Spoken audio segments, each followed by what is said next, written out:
So I believe this is the first time we've ever had Heroes LL within the first week of an RTN or PQ season. And not only that, but the main hero to LL, Enigma, was also one of the most polarizing heroes we've had in a meta in a long time. So I wanted to make a tier list to make sure everyone can stay up to date on what will happen for the rest of your PQ tournaments this month. I'm Tog and welcome to We Make Best. So obviously Enigma had a really big stranglehold on the meta. A lot of the defensive focused decks weren't able to see any major role in the meta because of their inability to kill that fucking mirror guy.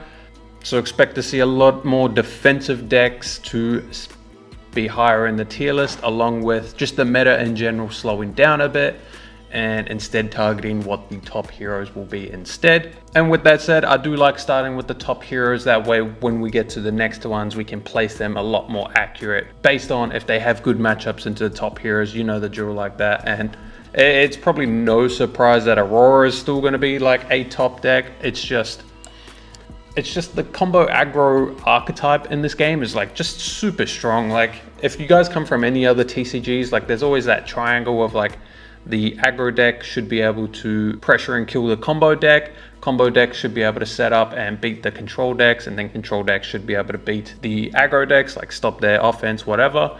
But it's a little bit different in this game, of course. But when you're able to play on two of those axes, then it's pretty hard to be able to counter you with the limited tools that each deck gets in their deck building. So yeah, Aurora is just going to remain one of the top decks, although definitely don't see her being more than 50% of the meta. I think it's going to be a lot easier to target her with the heroes that I'm going to point out once we get there. But yeah, everyone's going to start building for Aurora a little bit more, so it's going to be a lot harder for the Aurora players to stay on top, in my opinion. So yeah, suspect the gap to close a little bit like that. But the other S tier hero that I think, or at least one of the other S tier heroes, is definitely Florian. Florian's one of, if not the biggest winner from Enigma leaving, in my opinion. You have to play a really specific build to have a game into Enigma, which did sack some other matchups, which like Aurora. So I do expect the Scepter Florian to be a player in this upcoming meta, which makes a lot of sense to me, because if the meta does slow down with more defensive decks coming into the fray, because obviously Enigma's gone, you can get a lot more greedy and run all the D-reacts and flexes and whatever. Scepter Florian should be able to outgrind and just OTK all of these decks later on. But just like Aurora, does have multiple bad matchups, which is like a good place to be. If the top decks have bad matchups and like you can viably play them, then meta's good in my opinion. Meta's good. So yeah, looking pretty good, but funny to see two Rune Blades in the game and they're both the best. But yeah, other big winners from Enigma leaving, and maybe the main suspects of the meta potentially slowing down, is definitely the Guardian class. We'll start with Bravo, which is a pretty interesting one. I usually just slap bang Bravo down in the bottom, but Sid Bravo is definitely a thing. If anybody's ever versed or like seen or even played as Sid Bravo, it low-key has a good Aurora matchup. All it's trying to do is just trying to survive the main brunt or main force of your opponent's like main deck in their first cycle. Out heal all the damage that you did leak with the Sibs and Sigils, whatever. Being able to use the shield every time they sib, so they get +1 value for that every single time as well, is really nice, along with Tunic to like double sib, and then the values are insane in it, of course. But you have a really strong endgame loop of just dominating Crippling Crush or Righteous Cleansings after your opponent's deck like runs out of real threats, and then you can just start like taking, oh yeah, I'll take 2 from your random blue, whatever, here's a dominated Crippling and now you can't play, and just loop them like that. Remembrance to get those back. Dominating Righteous Cleansing is specific for other fatigue matchups, because being able to banish multiple cards out of your opponent's deck, really good in the fatigue battle. You do have tools like Smack to Reality and stuff to be able to break Florian's like rune chant stack, so that's also pretty good. There's a lot of things going for Bravo, to be honest. Probably going to be a player. I think another really big benefit is that you can just run the bad blues in Bravo, and like you still have good matchups into both of these, which is like, wow, I place him pretty highly. Honestly, he's probably like A for now. I will adjust things as I move other things onto the list though. But yeah, into some other ones, I do think maybe Jarl. Let's talk about Jarl. I do think Sib Jarl is just worse than Sib Bravo, funnily enough. I think the endgame loop for like a super defensive Jarl actually fatigues himself more often than not, which is pretty funny. But you do get to sack the specifically superior end game of Bravo for cards like Blizzard and Frozen to Death, which are really good tools in super specific matchups. But yeah, if you're going to be playing a super fatigue deck, I do think Bravo's probably slightly better, because like if you just think in like terms of deck damage and stuff, like playing a Winter's Bite and your opponent just pitches the card and it goes to the bottom, like you're actually down in that trade in the long run if you do play for that type of style. So maybe you just have to play like a Bash Jarl, or yeah, because I'm not even too sure Frozen to Death is like really the biggest tool. Like the main thing for that was against like the Sib Nu matchup, where Nu usually gets to the end game with like a bunch of chi, and then they can activate a hero ability in your turn and their own turn, and then mask once as well. So banish 3 cards out of your deck without you being able to do anything. If you are able to Frozen to Death that, you get to chop that by a third, 33%. They can only take 2 cards out of you, and then hopefully your hammer can be able to close out the game before they fatigue you out fully. But in that case, like even then, Bravo just dominates Righteous Cleansing. And if that shit sees 4 cheese on top, that's all banished. So like, yeah, that's why I'm pretty sure Bravo's like slightly better. Maybe I even do put Jarl down a little bit. Like I don't think Jarl has a better matchup into like Florian than Bravo. It's probably like the same, if not Bravo is better because it dominates Smack. It probably does have a better matchup into Aurora specifically though, because you can sit on Blizzard. So yeah, I think I'll just leave these somewhere around here. Not super sure until I see like where I place everyone else. The other Guardian is probably Victor. So Enigma's gone, which is nice, but Nu again is just much bigger of a problem for Victor than she is for other Guardians. And yeah, like I said, I do suspect Nu. I'm going to do Nu next because obviously I'm bringing her up a lot. She's going to be a big role in this next meta, but yeah, for Victor, you just gotta like hope and pray that you can high roll bash him. You still have to run all these other blues because you need to be able to win clashes. Like you still have to run all your really high power blues to be able to win all your clashes into other matchups, which is really annoying because then obviously a Chi and Nu is just a 1 card 8, which is fucking insane. If the meta does slow down though, pitch stack Victor is definitely a thing. Just pitch stacking 3 visits and then hitting someone for 40 or whatever with the Golden Sun is definitely a game plan. You're still really good into aggro decks if you can win all your clashes. A big if, I guess. But yeah, honestly, not the worst. I'll leave him be. I do think you'd rather just play some degen defensive piles instead of playing Victor for now. But yeah, like I said, might as well do Nu. I think Nu's probably A+ or S. It's like very close between these two. She's such a big winner from Enigma leaving.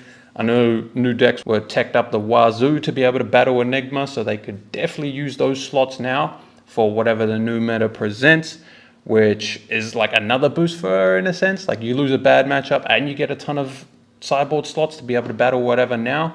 So that's really good. I'm also a really big believer that Sib Nu fatigues Aurora a good amount of the times, even just more often than not.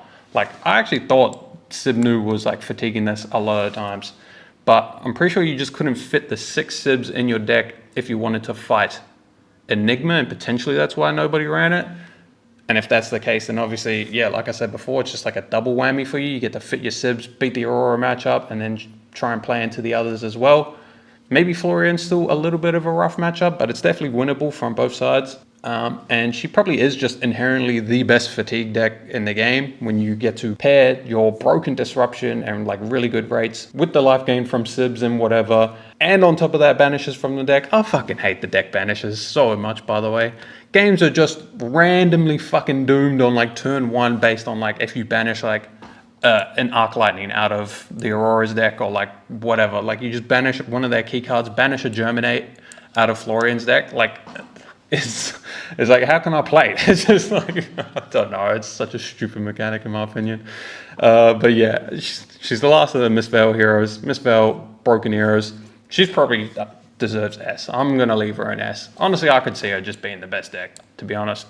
But not fully convinced just yet. It's probably, like I said, going to take a couple of weeks, take some time for it to all like settle and people understand exactly what's the perfect 80 to bring. So I'll just leave her an S there for now. But again, you can target her really well with specific decks. This is what I'm really liking about this S tier and this meta is you can target all of these decks like through deck building or other decks. Whereas Enigma was like pretty untouchable for the most part. And to get into some of those, like I think Prism's still pretty good. Not too sure exactly where I want to put Prism. It's kind of like news like stopping the Guardians from running the good blues so that Prism gets to still play the game. I think Florian's still a little bit of a rough matchup. If they go fully into Decepticon though, like the matchup's a lot easier and you do still just win if you just see Library early. Fuck that card, by the way. Library, probably the best card in the game, followed up by Halo of Illumination. So yeah, that's cool. 2 cards busted in here. I think the Aurora matchup is just a popper check. It's an aggro matchup kind of thing. I feel like the pressure's on Aurora to draw correctly, whereas if you don't, then you're probably losing most of the time, and you're pretty comfortable going into new, especially if they go back into that Sib build like I was saying. Yeah, I think she's going to remain around A. It's really hard to put her like down into B, just like with the Illusionist tag, and then you have the benefit on top of that of being a light hero, having access to those 2 cards that I mentioned before. So yeah, probably going to be A+ for now. Another one that's pretty good at targeting some of these top heroes is Ira. So where is Ira? I think Ira is pretty good. Honestly, I think Ira is like A+. I don't care what you say, by the way. Ira had a bad matchup into Enigma, no matter the tech. Like, don't bullshit yourself, all right? But since Enigma's gone, Ira's probably loving life. You can probably build in a way to target these top decks with like extra poppers for Prism. You just like mollywop news and whatever. And I have heard from teams that you can build Ira in a way that you are very favored into the Aurora matchup. You just couldn't do that at the PT because of Enigma pretty much. But again, Ira still has problems with alternative win cons like Earth Heroes, and I also think fatiguing is a problem. So I can't place her super high because of that, but definitely a lot of reasons for Ira to start doing good this PQ season. So I'll leave her around there, I think, for now. Speaking of the Earth Heroes, like problem with Earth Heroes, Verdance is really good. Verdance leaving, Enigma leaving, sorry, is very good for Verdance. It's either her or Florian that are the biggest benefactors of Enigma LLing, because I feel like with Verdance you were stuck in between building to beat either Enigma or Nu, and you can never fit tech to beat both of them comfortably. But now with one of them gone, you can easily fit tech to beat the other one, and then you have some additional slots to be able to still fight the meta. I think you can easily tech to have a decent or even a good matchup into Aurora with cards like Earthform, which are also like 7 poppers for Prism, so it helps there. Florian is either just an easy matchup for Verdance or it's a forced draw, no in between. And yeah, like I said, you can tech to beat Nu as well now, so pretty good spot. It's a really good spot as well if the meta does slow down, that you have access to an H-pot like 64 damage combo or whatever the number is. And then you also just mid-range outgrind all the other decks. Like, yeah, I think Verdance is very good. I think she should remain around A+ for now. We'll see where I place all the others though. And then, yeah, maybe we come back and check that around. So here, I do think we have a little bit of a trend now going on, like what we can suspect in the meta. So I'm gonna just start like going alphabetical order and like placing the heroes where I think they should go based on their matchups into the top heroes. Rockney Huntsman is probably still going to stay down here. Does have access to Codex of Frailty, I guess, but like, yeah, you're not doing much of anything ever. You're just like a worse version of Nu, a worse version of Marionette, a worse version of Assassin, the worst version of Uzuri, I guess. Like, I don't know what you got going for you, to be honest. But Mario's not too bad. Like, Tao just took down the Battle Heart and when Enigma was in here, so... And maybe his build was fully teched for it. I saw he was like super heavy focused on the dagger pumps, which is a cool build. I do enjoy that one. I wonder if you toned back on that now though. That build did have a better matchup into the Earth Heroes. I think the matchup into Nu is still pretty tough. If the overall meta does slow down a little bit and go more defense reaction heavy, then maybe it's a little bit tough as well. You're probably around here in my opinion. I still think the Aurora matchup's a little bit rough. It's a bit of a die roll actually on first or second, and you need to be teched out the wazoo to be able to have the poppers to beat Prism. Yeah, it is probably like here. I think the deck's just good though. Has access to powerful cards, does a powerful thing. Yeah, I'm gonna leave him there.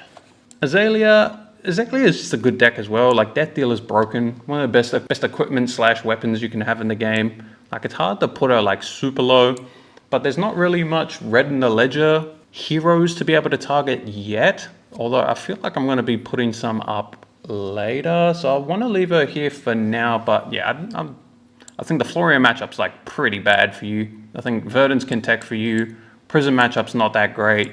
I know you got Knock and Murkmire, but like that doesn't get you there every single time. What's the new matchup like? I don't even know what the new matchup's like. And Aurora can definitely play in a way that they just don't care about random ledger, like Arsenal, Lightning Press, Instance, whatever. E-Strike for like 10 or 13 after your Riddle is like really bad for you. You don't really get to block, so Channel Lightning Valley is going to be hurting you a lot. Burn up, blah, blah, blah. Yeah, probably stuck around this B+ area. You have some reasons to fight like other decks, but maybe it's lower because I just said like bad things for all these decks. Yeah, you're probably at like a B. The matchups don't sound that great for you.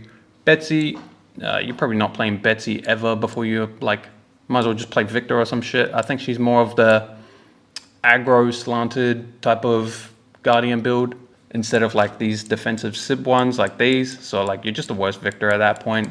If you still have to run the Guardian Blues, you have all the same problems and no real benefits in my opinion. Enigma leaving is pretty good for Boltyn, but yeah, I still don't know how you're going to be dealing with these other heroes. Have a decent matchup into Prism, I guess, but yeah, still just going to get disrupted out of new. You're probably still getting your ass clapped by Aurora as well. And I feel like Florian will just do whatever he wants to you. Pause. Cindra is a pretty interesting one though. I think Cindra is actually pretty good in my opinion. Like the Mopple build with like a lot more blues and being able to play like for your Anthem effects. I think that build's just like good, like in general. I think it helps a lot into all the slow matchups. Like you're not that easily fatigable, especially into like decks like these ones where their end games are, or that their end game blues are not very strong. You actually just like kunai flick every single turn is just pretty much 3 damage unpreventable. And so the Sibs are just out healing that. But then as soon as you do like a 31 damage, spread flames, like another Anthem effect, and then pop your mask for whatever, whether it's the blood runs deep to be able to get 2 more buff effects on 2 more kunais, or if it's like just grabbing an Assault the Wound or whatever, like I think, yeah, it's just that combo aggro archetype. Once again, it's like Cindra's in there, Prism's in there, I think Aurora's in there. Like if you just have angles to be able to do a massive big payoff turn along with having like consistent aggro plan, like your deck just can't be bad no matter the type of meta. And I think Cindra's one of those. But yeah, another good combo aggro deck I think is Oscilio. I think Oscilio is like really good, to be honest. If a meta does slow down, if like your deck can't kill Oscilio, they are going to win because they're going to be leaking all this arcane damage, all the physical into arcane every single turn before they have to combo you. Like then the combo is definitely going to kill you and then you're going to die to the shocks or whatever. If you're too slow, yeah, they just get to set up a better combo, find more sigils, find whatever, be able to blast you. You still do have some tough matchups. Like I think Nu's tough here and I think Prism's pretty tough. But honestly, I think it's a bit die roll dependent, like who goes first, who goes second. But I think Oscilio's matchup into Aurora is pretty good. I think Florian just can't win. I think Verdance, it's very hard to win as well. Like you're heavy favorites into both of those. All these aggro decks are just like, it's just an aggro race. I think Ara is too slow as well. Like all these decks are too slow. Mario probably disrupts you enough depending on that build. Like maybe you like actually beat the Tao build, the dagger build. So yeah, I'm pretty big on Oscilio. And whenever I place Oscilio, I always like to put Kano pretty close. In this regard, I do think Oscilio is better because with Enigma leaving, so Enigma was a decent matchup for Oscilio. If you knew how to play that one, you could play it. But in my opinion, the Enigma matchup was pretty good for Kano. Like if the Kano knew what they were doing and like actually understood their own deck and how to pitch stack and all that, you get there way more often than not, way more often. So with Enigma leaving, that's actually a lot worse. Because they both are trying to do a similar thing where they do a really big combo turn, whether it kills or not, and then like play the game from there.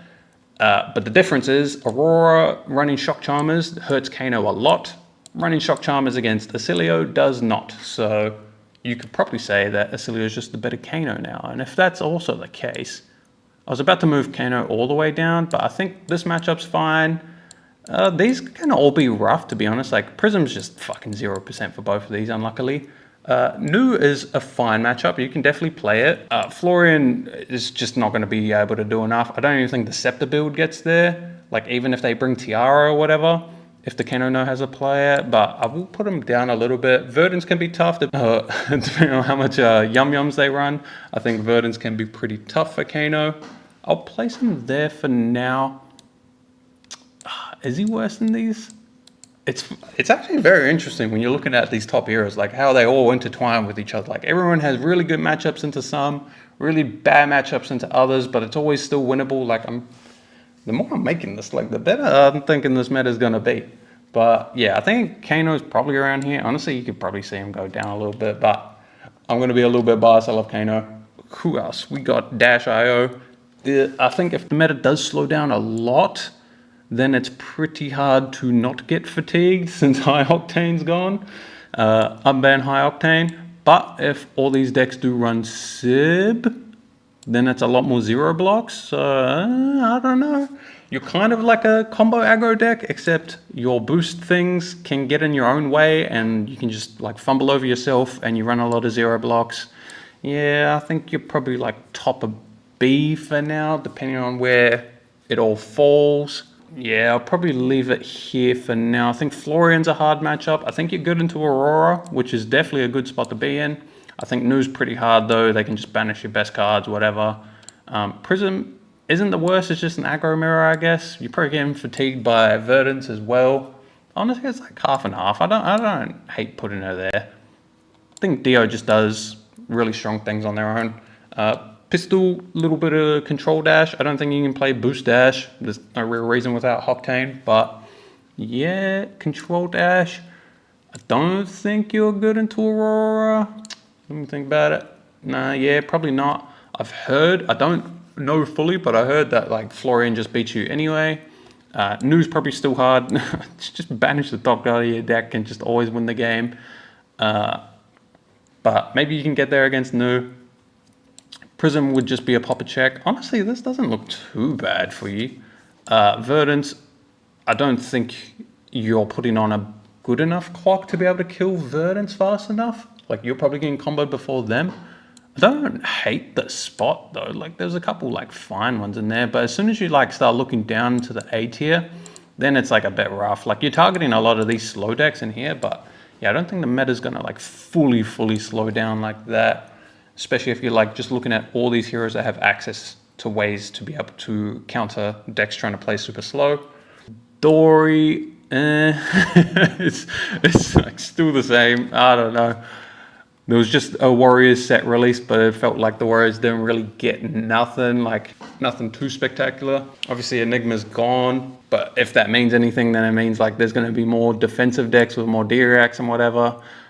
I'm not fully certain that you're beating like these Earth heroes. Prism's still pretty tough. Not too sure what the best way to play Dori is. I'm just going to plant her and see and just like let someone correct me in the comments or some shit. So yeah, I'm probably just leaving it there. I think Fi, it's like you're playing an aggro deck, but you don't have access to that full combo spec that you can do with Cindra. So I do think Cindra is actually probably just better.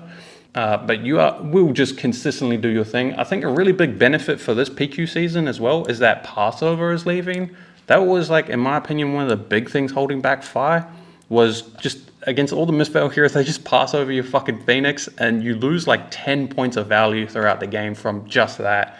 And like, it's just like, bruh, so unplayable. Sadly, also, even though Passover is almost gone, like 2/3 gone, Sunken Treasure is going to do the same thing against Fire. So, yeah, I don't know. It's just like, bro's getting hated out by Graveyard Hate. But yeah, maybe like you're consistent enough. Like, it just feels like the Runeblade equipment suite, Zap Clappers, CLV kind of combo, like just makes Aurora win all these aggro matchups. So it's hard to like justify up here, unless you're like Dio and you pretty much do the same shit back with boom grenades and whatever. Yeah, I don't think you're beating Florian like that consistently. Nu seems pretty tough, or is pretty tough. Popper check on Prism, and you're probably not bringing enough poppers. Probably good in the Verdance though, and you're probably like being able to put decent pressure onto all these decks. But yeah, that's probably like a B tier hero, right? If you're like have weird matchups into the top, and then yeah, I think this seems fine. Fang, I don't know much about Fang, to be honest. I don't even know what your good matchups are. I've heard that you can play and build in a way that Aurora is like playable. I wouldn't say favored though. Florian seems pretty hard though, in my opinion. I could be wrong on that again, but alternative win cons seem tough. Arcane damage, focused things seem tough. Like I think the Earth heroes were inherently pretty tough for him. I think there's a weird thing, like, correct me if I'm wrong, but when Fang gets access to, like, the fealties, having, like, the one card hand, like, dagger, pump, dagger, is, like, really good value. But as soon as you start getting more cards than that, if the cards, like, the yellow buff attack react and stuff, like, you're not actually getting that much extra value out of them. Like, you're just getting the card value. So I'm not completely sure how well you convert these, like, super big hands into the very defensive decks. And I do think you are pretty fatigable. But with that said, I do think Fang should be able to come up with like a combo anti-fatigue plan. Problem is, you can't really just like take off turns and set it up because you need to always be playing Draconics and whatever. But yeah, I think Enigma leaving, obviously nice. But I don't know if I can place him any higher, especially into all these.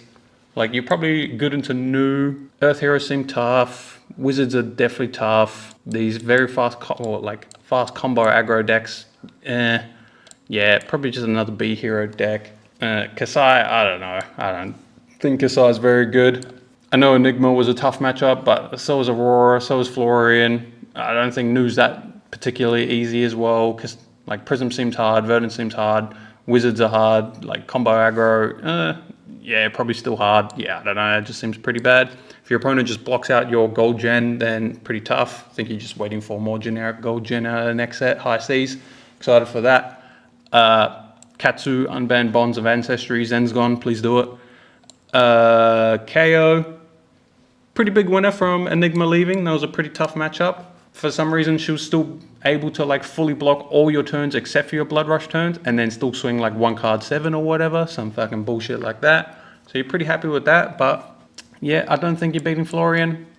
New, it's probably a match. You're probably good into here. Oh, okay, maybe we got something. But this is like impossible. This seems fucking impossible.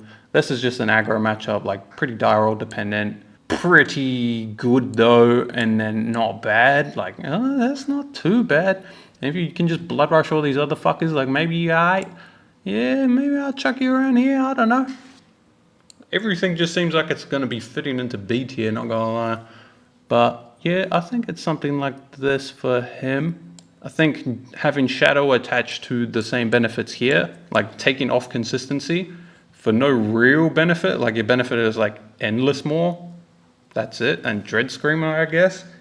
It's like taking off consistency for consistency of seeing specific cards. Like, it just seems worse, to be honest.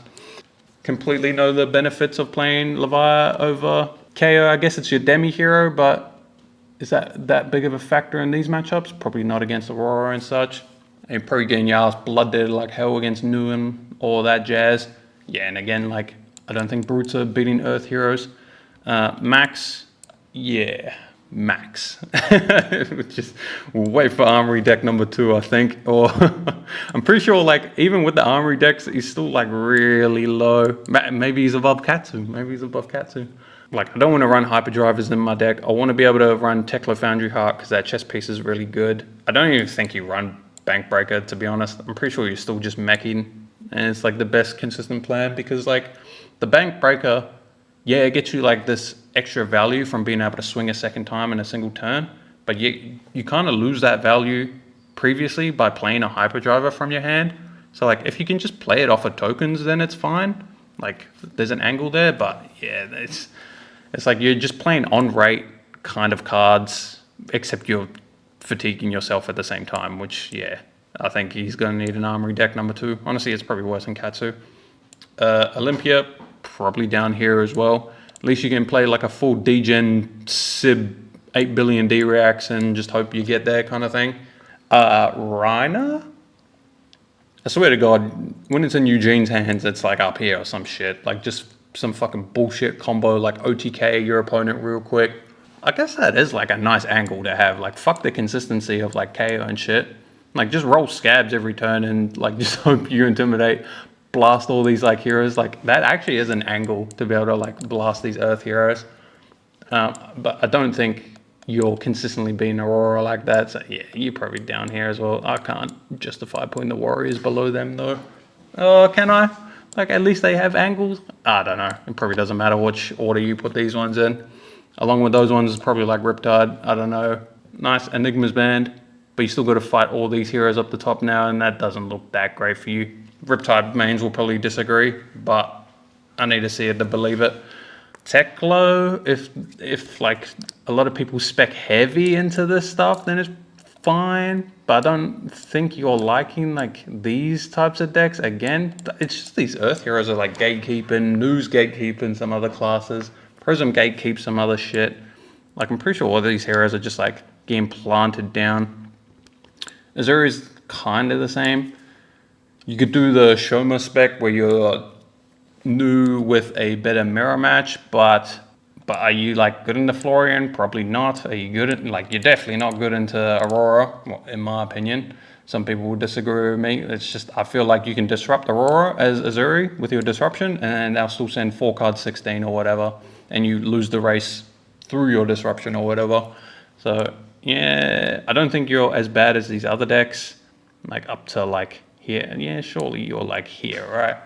Maybe there's some angles if you're in a full aggro complete meta like that.